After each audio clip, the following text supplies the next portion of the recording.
मेरे प्रिय छात्र एवं छात्राओं, आज हम लोग महात्मा सूरदास जी के पद को पढ़ना प्रारंभ करते हैं, जिनका जन्म 1478 ईस्वी में माना जाता है, मृत्यु 1583 ईस्वी में। इनके पिता रामदास सारस्वत जी माने जाते हैं। कुछ विद्वान रामदास सारस्वत मानते हैं और कुछ विद्वान इसको रामदास सारस्वत और कुछ विद्वान अमान्य बताते हैं। तो आइए हम लोग पद का अध्ययन करते हैं। प्रथम पद है चरण कमल बंदौ हरिराई। बहुत ही सुंदर पद है। आइए हम लोग पहले सस्वर वाचन करते हैं और उसके बाद फिर पढ़ा जाए। चरण कमल, ध्यान दीजिए सभी लोग, एक एक शब्दों पर आप लोग ध्यान देते जाएंगे। मेरे हाथों का एक्शन देखेंगे, अपने आप सब पूरा अर्थ क्लियर हो जाएगा। बहुत अर्थ बताने की जरूरत नहीं है। चरण कमल बंदौ हरिराई,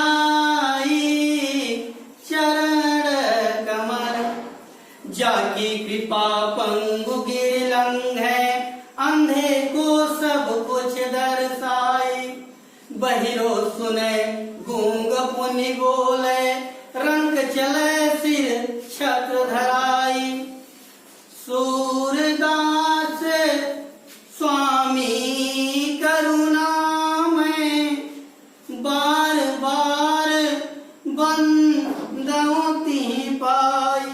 प्यारे बच्चों, ऐसे शब्दों में सूरदास जी ने लिखा है कि एक एक शब्द को पढ़ करके मन अपने आप विचलित होने लगता है कि चरण कमल बंदौ हरिराई, चरण कमल बंदौ हरिराई।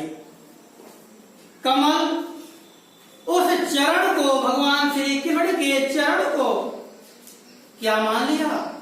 कमल मान लिया। इसमें ध्यान रखिए, आपका रूपक अलंकार है। जब किसी वस्तु को स्वयं किसी से तुलना न करके स्वयं वही मान लिया जाए तो वहां कौन सा अलंकार होता है? रूपक अलंकार। आप लोग बोलते हैं बीच में, रूपक अलंकार होता है।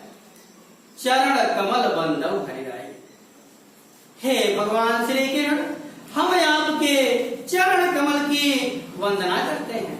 हे भगवान श्री कृष्ण, हम आपके चरण कमल की वंदना करते हैं। जाकी कृपा पंगु गिरलंग है। एक एक शब्दों को ध्यान देते जाइए। जाकी कृपा, जिनकी कृपा से पंगु गिरलंग है। पंगु मतलब लंगड़ा, गिरि मतलब पर्वत, लंग है मतलब पार कर जाना। जिनकी कृपा से लंगड़ा भी पर्वत को पार कर जाता है। अंधे को सब कुछ दर्शाई, और अंधे को सब कुछ दिखाई देने लगता है। अगर उस भगवान श्री कृष्ण की कृपा हो गई तो अंधा सब कुछ देखने लगता है। बहिरो सुने, बहिरा उनकी कृपा से सुनने लगता है। गूंग पुनि बोले, और गूंगा उस नंदलाल के पुत्र अर्थात कृष्ण की कृपा से बोलने लगता है। गूंग पुनि बोले, रंग चले सिर छत्र धराई। और रंग जो होता है गरीब भिखारी, वह भी राजा की तरह छत्र धारण करके चलने लगता है, अर्थात राजा बन जाता है। अगर उस भगवान श्री कृष्ण की कृपा पड़ गई तो एक गरीब भी कैसा हो जाता है? राजा के समान हो जाता है। सूरदास जी कहते हैं, हे स्वामी हे करुणामय, सूरदास स्वामी करुणामय। सूरदास जी कहते हैं, हे स्वामी हे करुणामय, बार बार बंधन थी पाई मैं, आप पाई मतलब पैर मतलब चरण, मैं आपके चरण कमल की बार बार वंदना करता हूँ। मैं आपके चरण कमल की बार बार वंदना करता हूँ। नेक्स्ट दोहा हम लोग पद देखेंगे। अभिगत गति कुछ कहता न आवे, जो गूंगे मीठे फल को रस अंतर्गत ही भावे, परम स्वाद सब ही सुनिरंतर अमित तोष उपजावे, मन वाणी को अगमय गोचर सो जाने जो पावे, रूप रेख गुण जाति जुगत बिनु निरालंब कित धावे,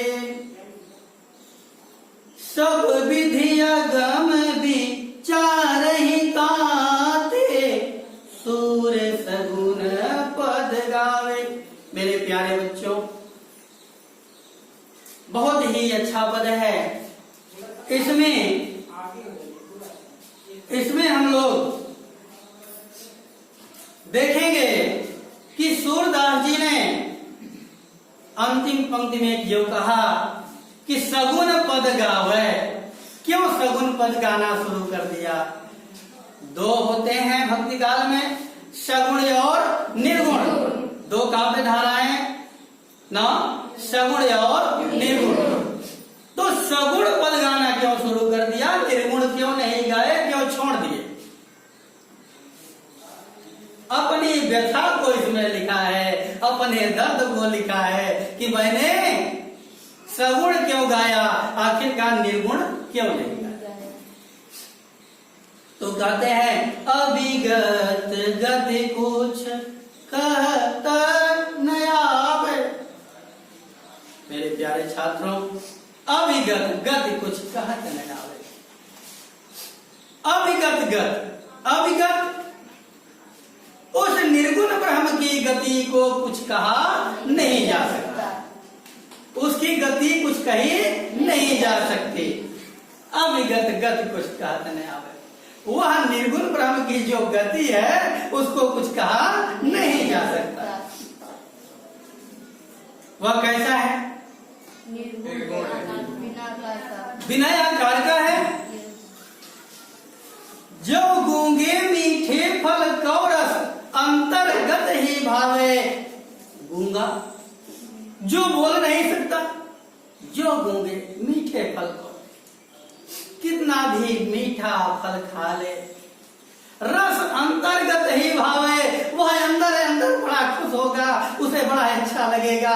लेकिन गूंगा होने के कारण वह अपनी व्यथा को, अपने उस सुंदर जो रस है, जो रसपान कर रहा है, जो उसका फल का मिठास है, उसको बता नहीं सकता। परम स्वाद सब ही सुनिरंतर अमित दोष उपजावे। उसी प्रकार इस निर्गुण ब्रह्म का स्वाद है, परम स्वाद, बहुत अच्छा स्वाद है निर्गुण ब्रह्म का। सब ही सुनिरंतर, जो हमेशा उसका स्वाद प्राप्त होता है, अमित दोष उपजावे। अमृत के समान वह मिठास भी उत्पन्न करता है, अमृत के समान वह मिठास भी उत्पन्न करता है। लेकिन मन वाणी को अगम अगोचर सो जाने जो पावे। यह निर्गुण ब्रह्म जो है, मन वाणी से अगम, अगम मतलब न मिलने वाला, अगोचर न दिखने वाला, अगोचर मतलब न दिखने वाला, अगम मतलब न मिलने वाला, मन वाणी से अगम अगोचर। यह मन और वाणी के द्वारा न तो प्राप्त किया जा सकता है, न तो देखा जा सकता है, सो जाने जो पास। इसको वही जान सकता है जो इसे प्राप्त कर चुका है। इसे वही जान सकता है जो इसे प्राप्त कर चुका है। रूप रेख गुण जाति जुगत बिनु निरालंब कित धावे। न तो इसमें कोई रूप है, इस निर्गुण ब्रह्म में न कोई रूप है, न रेख, न कोई इसकी रेखा है। रूप रेख गुण, इसका गुण भी हम लोग नहीं जानते हैं। जाति, न तो इसमें कोई जाति है, जुगत, न तो इसे पाने का कोई उपाय है। निरालंब कित धावे, बिनु निरालंब, अर्थात बिना आधार का, जब इसमें कुछ है ही नहीं तो बिना आधार का इसे कहां खोजा जा सकता है। सब भी अगम विचार हिताते सूर सगुन पद गावे। जब सूरदास जी जान गए कि सब विधि अगम, अर्थात अगम मतलब क्या बताया, न में बिल्कुल प्राप्त ही नहीं होने वाला है। जब सूरदास जी ने जान लिया कि यह हमें किसी भी प्रकार प्राप्त होने वाला नहीं है, तो सूर सगुन पद गावे। तो सूरदास जी ने क्या किया, सगुण का पद गाना शुरू कर दिया, अर्थात भगवान श्री कृष्ण की पूजा करना शुरू कर दिया। ठीक, आज से यही 2 पद के बाद हमारा यह YouTube चैनल प्रारंभ होता है। बस यहीं से हम लोग अब विराम देते हैं।